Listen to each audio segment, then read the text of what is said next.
Hey everybody, it's Amir Zahir, and that's Hey Amir in Dearborn, Michigan. I gotta tell you about Dearborn, Michigan.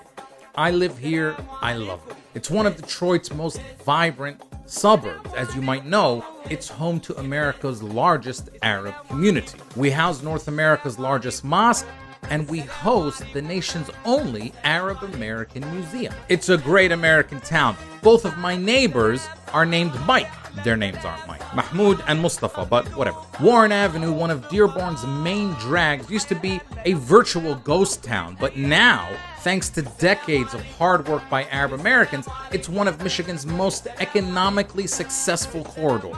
In fact, almost all of East Dearborn has been rebuilt by a diverse set of immigrants, refugees, and asylum seekers from Lebanon, Yemen, Iraq, Palestine, Syria, Somalia, and so much more. A town rebuilt by a bunch of Mikes. Their names aren't Mike. In other words, you know those stores in Dearborn you see with the signs, with the squiggly lines and the dots and all that kind of stuff? That's not evidence of an invasion, okay? That's evidence of job creation, tax revenue, investment in the American dream. Some people say we Arabs are erasing Dearborn's past.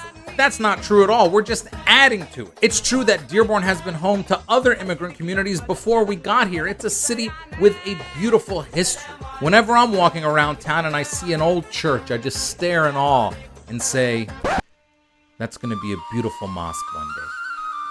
And the Arab contributions to Metro Detroit are not just about Dearborn. There are hundreds of thousands of Arabs living in Southeast Michigan doing every kind of job out there. And they're not all Muslim, by the way. In fact, half of Arab Americans are Christian, including lots here in Michigan. Actually, both of my parents are Palestinian Arabs. My dad is Christian. My mom is Muslim. I'm what happens when you have an interfaith dinner, or maybe after dinner, or whatever. By the way, I know your mind is still blown by the Arab Christian thing. How can there be Arab Christians? People ask me that question all the time. I usually just give them a simple one-word answer. Jesus. Not like, oh, Jesus. Just Jesus, okay? He was from where we're from, all right? He wasn't from South Carolina. He didn't look like Brad Pitt, all right? He looked like DJ Khaled minus 200 pounds. Actually, I hear people have this debate all the time. You know, what did Jesus look like? They write articles about it. They make TV specials about it. Scientists produce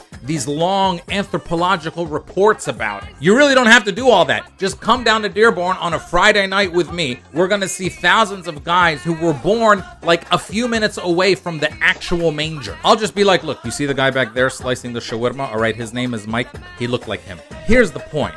America has given a lot to a lot of immigrants, but those immigrants have given it back to America many times over. It's not even close. And Arabs are just one piece of that American fabric, and I think we're a pretty awesome piece. So what I'm trying to say is this. Next time you walk into a gas station and you see a guy behind the register with a name tag that says Mike, you can just look at him and say, hey man, thank you.